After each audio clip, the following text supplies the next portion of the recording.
It must have been a couple of days post coming home really from our hospital. Something just wasn't right and I developed an infection post caesarean section. As a new mum you want to do everything, you want to be there. Couldn't get comfortable, couldn't play with the children really because I've got an active 2-year-old and a newborn. Couldn't get down on the floor to play with them.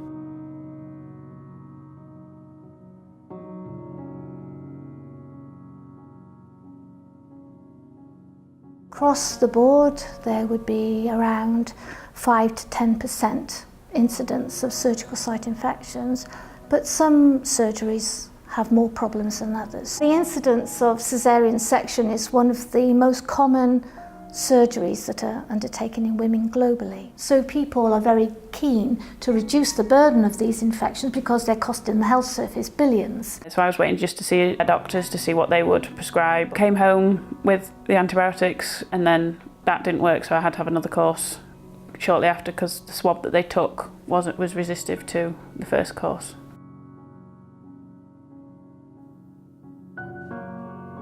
We know from the studies that we've done, if we ask very experienced clinicians to assess the wound, we get different answers. So our approach is to try and get an objective way of looking at the wound so that we can see more. So we can see in the visible spectrum and we can also see in infrared. And from those thermal signatures, we found that we can find a unique signature for those wounds that are likely to break down later.